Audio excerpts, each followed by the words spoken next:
Before I actually get into the talking about what I encountered landing in South Africa, let's just take a look at the sheer beauty of this area. This is maybe about 20 minutes before landing. It's a clear skies. I'm just kind of having like mixed emotion. I've heard about Africa for so long. To be honest with you, I never really thought I would be coming here. I don't even know why 2023 was the year I decided to come, but I'm here. And look at it. It is beautiful. This is South Africa, of course, but for me, this is a representation of Africa. People talk about it all the time, this land, going back to Africa to check it out and see what's going on. And here I am in Africa. It's a crisp morning. It's about 59 degrees. Again, it's 6 a.m. We are landing. And again, I'm just going through a lot of mixed emotions just in this moment, thinking about Africa, landing in Africa for the first time. So welcome to the channel. Thank you for watching. Let's talk about what I encountered when I landed in South Africa. First, I flew from Cairo, Egypt, to South Africa.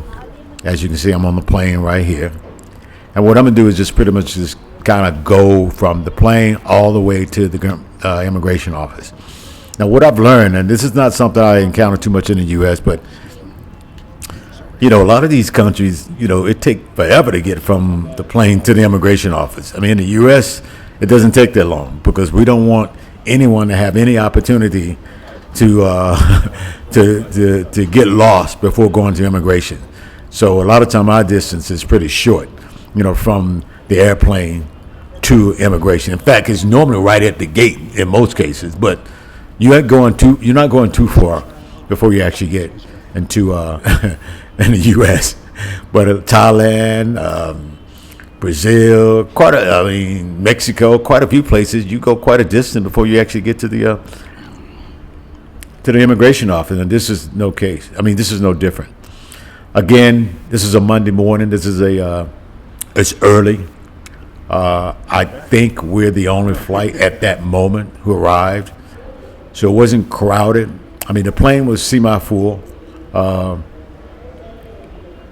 As you can see, we're just kind of walking through the area to get to the, there's some parts I'm going to cut out. I'm not going to take you step by step, minute by minute from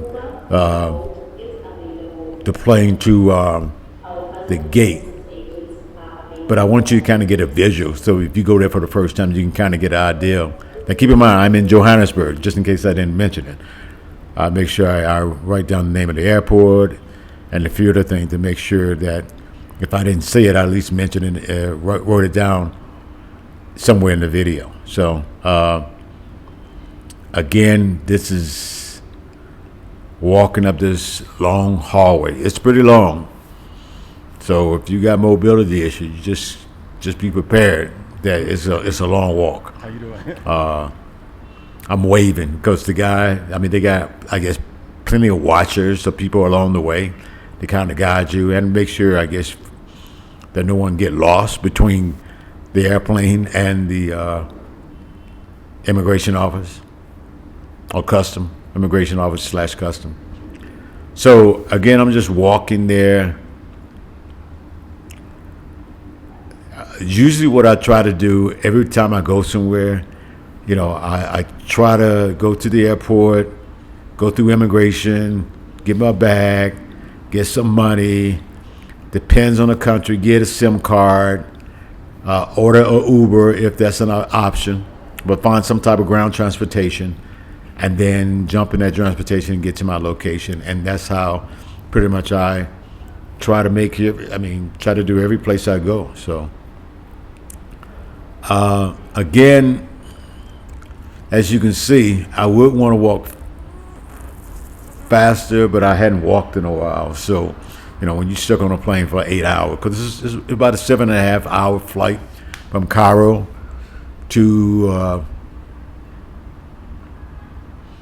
South Africa. So I figured, I'm not going to use the conveyor belt to go there. Okay, once you get into this hallway, you end up going making a left right in here, and go to another, not as long, but still kind of a long journey to the immigration office. Again, I cut out a lot of pieces. I won't bore you with me walking. This is like a little slight hill right here, though, and or a slight incline, and man, this is one of them situations where you really need this as a conveyor belt because it's like a little hill right here. So again, just walking along. Again, you can see the light coming up. I mean, the sign's coming up real soon. There's not too many places you can turn, so you can't really get lost. I mean, this is probably one of those foolproof way of arriving at the airport.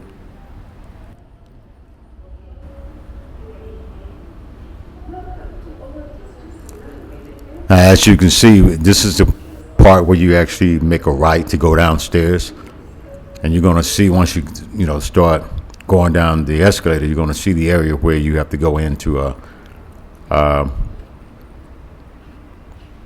to check in. Basically,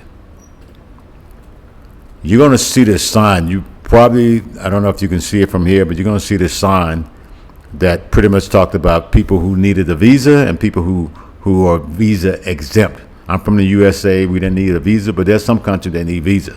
So they actually got two separate lines for people who need a visa and people who do not need a visa. And I obviously went into the line for the people who did not need a visa. And you're going to see that above. Just kind of follow the arrows. It's pretty clear as to where you need to go as long as you follow the arrows and get in the right line. I mean, that's pretty much it. You know what I mean? Once you get there, the only thing I really had a problem with, again, as you can see, it wasn't that busy. Most of the people in that line are people probably from the plane that just landed. Now I'm pretty sure they may have other busy days where this can be super, super busy, but today on a Monday, early morning, it wasn't all that busy. So I was kind of happy about that. The only issue I really had once I got into the line, it just seemed like once you get in the line, it seemed like, at least at that moment, it seemed like no one is in charge. I guess I'm so used to going to airports where, once you get to the top line, you got someone at the front to guide you which, booth to go to because, to speed things up. And for that moment, there was no one there to do that. You know what I mean? It was just like, okay, people just, piling 4 or 5 people behind, lines behind a certain booth while other people were going to other booths. It just seemed like no control. Now, later on in the morning, there were, they seem to have it better controlled. So they do have some type of control over it, at least later on while I was there. But initially, I was concerned about whether or not, they had any control over it. But it kind of worked itself out. So I guess that was just kind of not a everyday thing where no one is in charge of the line once you get to the front. So I was kind of happy about that. But other than that, again, you go to the booth. You don't have to fill out any cards. You don't have to do anything. You just get to the front. And once you get to the front, they take your card, give you 90 days right off the bat. They don't ask you how long you want to stay. They just give you 90 days right off the bat. And you're on your way to pick up your luggage. And that's what happened. Pick up my luggage. And that's what I did. Now, once I picked up my luggage, obviously I passed by this area, immigration. I actually just didn't show them on the camera. I didn't want to cause any problem. And you may get randomly select, maybe not, you know what I mean? But I guess if you get random select, then they send your bag through an x-ray and maybe inspect your bag. But not everyone was inspected, so I wasn't.